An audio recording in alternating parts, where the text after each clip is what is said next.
నమస్కారం. ఆగస్టు నెలలోని ద్వాదశ రాశుల యొక్క 12 రాశుల యొక్క వారి ఫలితాలు శుభ అశుభ ఫలితాలు ఏ విధంగా ఉన్నాయి, అలాగే వాటి యొక్క గ్రహ స్థితులు ఏ విధంగా ఉన్నాయి అనే వాటి గురించి తెలియజేయడానికి ఈ రోజు స్టూడియోలో మనతో పాటు ఉన్నారు ప్రముఖ జ్యోతిష వాస్తు పండితులు బ్రహ్మశ్రీ డాక్టర్ నాయకంటి మల్లికార్జున శర్మ గారు. మరి గురువు గారితో మాట్లాడి ద్వాదశ రాశులను 12 రాశుల యొక్క గ్రహ స్థితులు ఏ విధంగా ఉన్నాయి, మరి శుభ అశుభ ఫలితాలు ఏ విధంగా ఉన్నాయి అనే వాటి గురించి అయితే తెలుసుకుందాం. నమస్కారం గురుగారు. గురుగారు, ధనుసు రాశి వారికి వచ్చేసి ఆగస్టు మాసంలోని మరి వీరి యొక్క గ్రహస్థితి అనేది ఏ విధంగా ఉండబోతుంది, మరి ఆగస్టు మాసంలోని వీరికి ఒక శుభ అశుభ ఫలితాలు ఎలా ఉండబోతున్నాయి, మనం ముఖ్యంగా చూసుకున్నట్లయితే ఆదాయం, ఎవరైనా సరే ఆదాయం పరంగా ఎలా ఉంది అనేది చూసుకుంటారు కాబట్టి మరి వీరికి ఆగస్టు మాసంలోని వచ్చేసి ఖర్చులు కూడా ఎలా ఉండబోతున్నాయి అంటారు గురువుగారు? తప్పకుండా. ఓం శ్రీ గురుభ్యో నమః.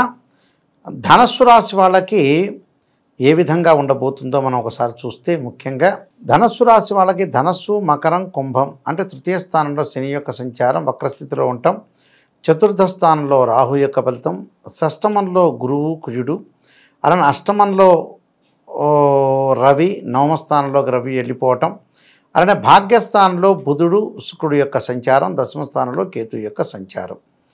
అంటే ఇక్కడ ఈ ముఖ్యంగా భాగ్యంలో బుధుడు ఉండటం వల్ల కొంత అలసత్వం రావటం, అలానే సమయానికి భోజనం చేయలేకపోవడం ధనుస్సు రాశి వాళ్ళు, అలానే సహ ఉద్యోగుల యొక్క మద్దతు లభించే అవకాశాలు ఎక్కువగా ఉంటాయి వాళ్ళకి, అలానే ఆఫీసులో బలోపేతం కావటం అంటే ఆఫీసులో అనుకూలంగా ఉండటం, అలానే వ్యాపారంలో ఆఫీసుల్లో పనులలో కూడా విజయం లభించే అవకాశాలు ఎక్కువ ఉంటాయి. అంటే సోదర సోదరీమణుల మధ్యలో ప్రేమ అనురాగాలు, అలానే స్నేహితులు తమ సహాయాన్ని కొనసాగించే అవకాశాలు ఎక్కువగా ఉండటం, అలానే పెండింగ్లో ఉండే పనులన్నీ కూడా పూర్తి చేసే అవకాశాలు ఎక్కువగా ఉంటాయి. అంటే వీళ్ళకి ఏమిటంటే గ్రహాల యొక్క స్థితి వల్ల ఈ ధనుస్సు రాశి వాళ్ళకి కొన్ని కుంభరాశిలో వక్రస్థితిలో ఉండటం వల్ల ద్వితీయ స్థానం యొక్క ప్రభావం చూపిస్తూ ఉంటారు. అంటే కుటుంబంలో కలహాలు రాకుండా భార్యాభర్తల మధ్యలో గౌరవప్రదంగా ఉండటం చాలా మంచిది. ధనపరంగా ఇబ్బందులు లేకుండా ధనాన్ని వచ్చిన దాన్ని దాచుకొని ప్రత్యేకంగా పొదుపు చేసుకోవటం చాలా మంచిది. అది శని యొక్క ప్రభావం వల్ల జరుగుతుంటే ఆరోగ్యపరంగా ఇబ్బందులు పడకుండా ఉండాలి. వాహన ప్రమాదాల విషయంలో కొద్ది జాగ్రత్తగా ఉండాలి. అంటే అతివేగం అనేది పనికిరాదు. ఏదో మనం డ్రైవ్ చేస్తున్నాం అతివేగంగా నడుపుతామనేది పాయింట్ వద్దు ఇక్కడ. అలానే వీళ్ళకి చతుర్థ స్థానం రాహు యొక్క ఫలితం వల్ల ఎలా ఉంటుంది అనంటే, ముఖ్యంగా వాహనాలు కొనుగోలు చేద్దాం అనుకుంటారు, వాహనాలు కొనుగోలు చేయలేకపోవటం, తల్లి యొక్క అనారోగ్యము అంటే తల్లిదండ్రులు కొంత డబ్బులు ఖర్చు పెట్టే స్థితి ఎక్కువగా రావటం జరిగే అవకాశాలు ఎక్కువగా ఉంటాయి. దానితో పాటు ఈ ధనుసు రాశి వాళ్ళకు కూడా భాగ్యస్థానంలో శుక్రుడు యొక్క ఫలితం వల్ల కూడా ప్రేమ కలాపాలు, అలానే వివాహ శుభ కార్యక్రమాల్లో పాల్గొనే అవకాశం, ప్రేమించిన యువతీ యువకులు ఎవరైతే ఉంటారో వాళ్ళు గతంలో పెద్దలను ఒప్పించలేక వాళ్ళు పెళ్లి చేసుకోలేక ఎంతో బాధపడుతున్న వ్యక్తులు కూడా పెద్దలను ఒప్పించి పెళ్లి చేసుకునే అవకాశాలు ఎక్కువగా ఉంటాయి. దాంతోపాటు దేశభక్తి, గురువులను పూజ చేయటం, కార్యసిద్ధి, ఆరోగ్యం అనేది కొంత చిన్న చిన్న ఇబ్బందులు కలిగినా కూడా చివరికి అనుకూలంగా ఉంటుంది. కులాచార అభిమానం, కులానికి సంబంధించిన వృత్తులు కొన్ని ఉంటాయి. అంటే కులవృత్తి మానకుర గువ్వలు చెన్న అని కొంతమంది కులవృత్తిని ఉండే వ్యక్తులు ఉన్నారు. అలాంటి వాళ్ళు కులాన్ని గౌరవిస్తూ తన యొక్క వృత్తిని కూడా దానిలో దైవత్వాన్ని చూసుకుని ముందుకెళ్ళే వ్యక్తులు కూడా ఉంటారు. ధర్మ కార్యాచరణ, బంధుమిత్రుల యొక్క పీడలు కలిగే అవకాశం అంటే బంధుమిత్రులు ఓర్చలేనితనం అంటే ఏంటంటే ఎవరైనా సరే ఈ మన మీద ఈర్ష్యాద్వేషాలతో ఉన్నారు అని అంటే మనం బాగుపడినట్టే అర్థం. మన మీద ఈర్ష్యపడుతున్నాడు ఓ వ్యక్తి అంటే మన మీద ఎందుకు ఈర్ష్యపడతాడు, మనం బాగుపడినట్టేగా అర్థం. మనం బాగుపడ్డాం కాబట్టి ఈర్ష్యాద్వేషాలు చూపిస్తుంటారు. అనారోగ్య బాధలు రాకుండా కొద్దిగా సత్వరము డాక్టర్ను కన్సల్ట్ చేయటం, ప్రమాదాల విషయంలో కలతలు రాకుండా జాగ్రత్త ఉండాలి. అంటే ఎవరైతే గొడవలు జరగకుండా కుటుంబంలో గౌరవ మర్యాదలు పోగొట్టుకోకుండా ఉండటం అనేది మంచిది. ధనధాన్య వృద్ధి, ఇష్టకార్య సిద్ధి, అలంకారము, గౌరవ సభలు, అలానే గర్భ సంబంధమైన వ్యాధులు ఉంటాయి. మగవాళ్ళకి అబ్డామిన్ సంబంధించిన దోషాలు, పొట్టకు సంబంధించిన ఉదర సంబంధించిన దోషాలు, అలానే ఆడవాళ్ళకు వచ్చే గైనకు సంబంధించిన ప్రాబ్లమ్స్ వచ్చే అవకాశాలు ఉంటాయి. అంటే గైనకు సంబంధించిన విషయాలు, శత్రువులు కొంత పెరిగే వాళ్ళు ఉంటారు. మన దగ్గరే మన పక్కనే ఉండి గోతులు తీసేవాళ్ళు ఉంటారు. ఓపెన్గా మాట్లాడేవాళ్ళు ఎంత కొట్టుకున్నా తిట్టుకున్నా ఒక రకంగా ఉంటారు మనుషులు. పక్కనకి వెళ్ళి ఈ రకరకాలుగా చెప్పేవాళ్ళు వ్యక్తుల్ని నమ్మకూడదని అర్థం. అలానే ప్రయాణాల్లో ప్రమాదాలు, మనశ్చింతత, ప్రతికూలం, చదువు పట్ల బాగా శ్రద్ధ చూపించాలి. అంటే ఏరే వ్యాపకాలను చూసుకోకుండా విద్యార్థులు కూడా చదువే జీవితం, చదువే లైఫ్, మనం చదువుకోవడానికి మాత్రమే వచ్చాం అని ఆలోచన చేసి తల్లిదండ్రులని గౌరవిస్తూ చదువుకోవటం అనేది చాలా మంచిది. అలానే పెండింగ్లో ఉన్న పనులన్నీ కూడా పూర్తవుతాయి, కంప్లీట్ అవుతాయి.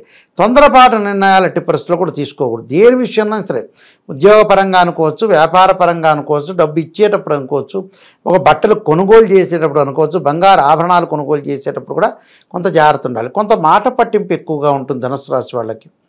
గొడవలకి తగాదలకి కాలు దువ్వే అవకాశాలు, కోపము ఆవేశం బాగా పెరగటం, అలా అభాండాలు, అపార్థాలు, మనస్పర్ధలు ఇవి రాకుండా కాపాడుకోవాలి. ప్రశాంతమైన వాతావరణానికి ముందుకు వెళ్ళాలి. కొత్తగా ఏమీ చేయకూడదు, వీళ్ళు కొత్త వ్యాపారం చేయకూడదు. కొత్త ఉద్యోగం మారేటప్పుడు కూడా అవసరమైన స్థితిలోనే కొద్దిగా జాగ్రత్తగా ఉండి ముందుకు వెళ్ళాలి. అన్నీ కొత్త విషయాలు. ఇల్లు మారేటప్పుడు కూడా సడన్గా ఇల్లు మారాలి, వాళ్ళ ఇంటి వాళ్ళు మంచివాళ్ళో కాదో, మనకు అనుగుణంగా ఉంటారో లేరు, ఇవన్నీ కూడా ఒక ప్రత్యేకంగా ఆలోచన చేసి ముందుకు వెళ్ళాలి. ఆలోచన చేయలేదనుకోండి అనాలోచన చర్యలు అంటారు. అంటే మన జీవితాన్ని మనం సర్వనాశనం చేసుకున్నట్టు అర్థం. ఇప్పుడు ధనుస్సు రాశి వాళ్ళకి కొన్ని గ్రహాలనేవి అనుకూలంగా లేవు. కొన్ని గ్రహాలు, శుక్రగ్రహం చాలా అద్భుతంగా ఉంది వీళ్ళకి, దానివల్లే వీళ్ళకి మేలు జరగాలి.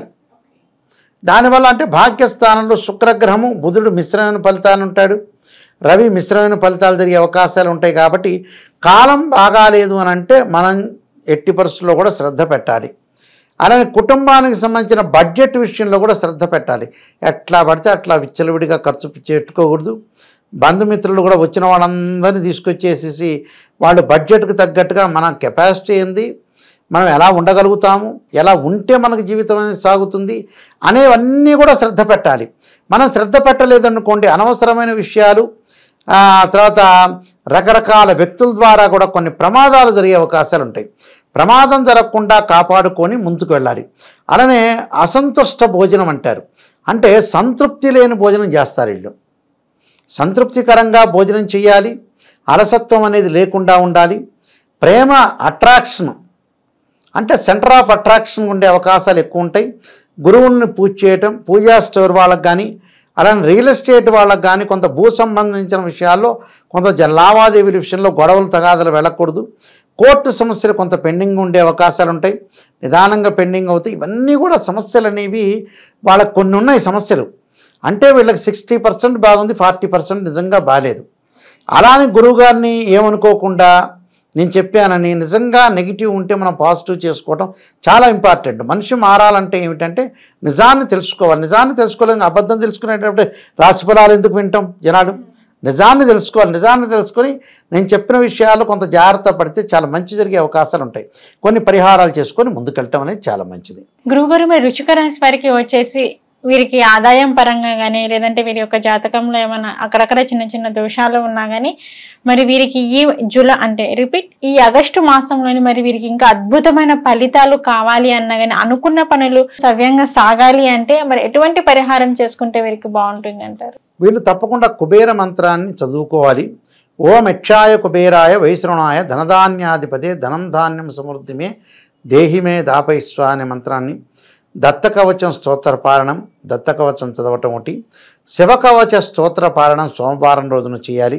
దత్తాత్రేయ స్వామి యొక్క పారణం అనేది ఇది కూడా గురువారం రోజున గురు హోరలో ఉదయం కాలం కానీ ప్రదోషకాల సమయంలో దత్తాత్రేయ స్వామి యొక్క కవచము ఆ రోజున గురువారం రోజున ఉపవాసం ఉండి రాఘవేంద్ర స్వామిని కానీ, అలానే జగద్గురు ఆదిశంకరాచార్యులను కానీ, షిరిడి సాయిబాబా కానీ గురుచరిత్ర పారాయణం చదువుకోవటం గురువారం రోజున చాలా మంచిది.